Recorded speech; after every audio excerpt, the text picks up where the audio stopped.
waxaa jirtay waqti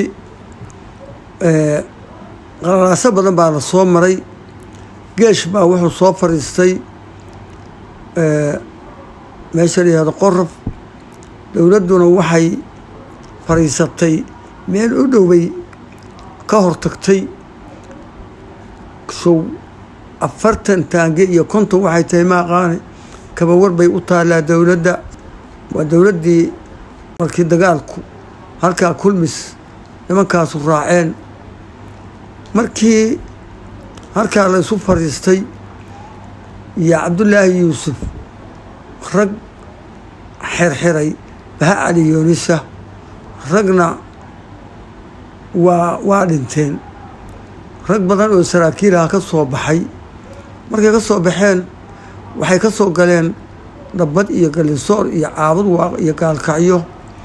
waxaa la isugu geeyey dhuusamareeb oo markaas laga xukumay dowladda guutooyinka.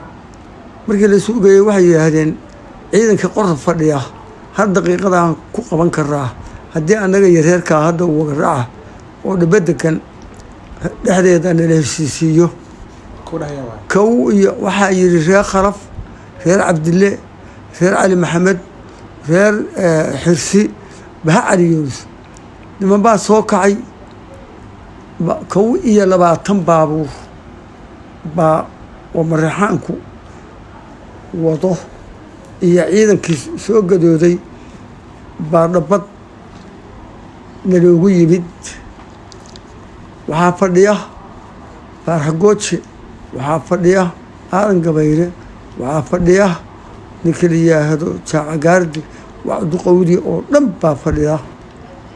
wiilkii Khalafa oo korneyl u hadlay dhibtii dowladda lagu riday oo hameenkii nimankii bariga aaday oo hameenkii soo go-aamisay in dowladda la qabto asaaskeeda ninkii lahaabaana halgan badan iyo burbur badanna waa soo maray. dhaxalle kama aanaan helin. maanta dib baan u soo baxnay. dowladda Soomaaliyaan soo galnay. waxaan rabnaa annaga iyo nimanka meeshaan degan oo wagaraceed inaanu heshiino oo annagoo far ah aan xagga u wada jeysano. nin baa wuxuu yidhi ninka la yidhaahdo Siciid Faarax Shiil baa wuxuu yidhi maya Faarax Gooja wuxuu yidhi xasan yare ka jawaab. war xasan yare ma labaane hadalka maanta halkan ka yeeray markuu damcay inuu hadlaanay walmalahida ka joogso. anaa u istaagay. intaad soo martay waa nooga sheekaysay. annana inaan soo maray hadalka waxaan ku sheegtaa tix baan ku sheegtaa waxaan ku mudacaa oraale gaygan ku hadlaabaana. haddaan hadalka meeshii dan leh iyo aan daacad laga eegin dusha sare haddii laga maro oon dirka laga qaadin agoobay dabriya ceeb dambiyo doqonni bay keeni. waxba yay duqow yahay nahodi deegantiinadu. waxaad idinku daabaanateen waa dadkaa maqan. dabiinkii waxlaayiya ma iman kii la duufsaday. inkastoo kob lagu daaho iyo darima noo taal annaga doodu nama joogto oo daacad baa nahay. dabka kuma shidnee uumiyaha waa ka dabacnaa. dagaal uma horeynee dib baan wax uga aaraa. dadba wax isma yeeleen haddaan layga wadin dayn. wardaaroodka yaa kala dishay oo degalba meelgeeyey. haddaadse nabadda daacad u tihiin yaa dambiga keenay. amxaar daafi quutiyo hawiye kuuma daabulin. anoo duulkiraalaha ku jira kuguma dooyeyn.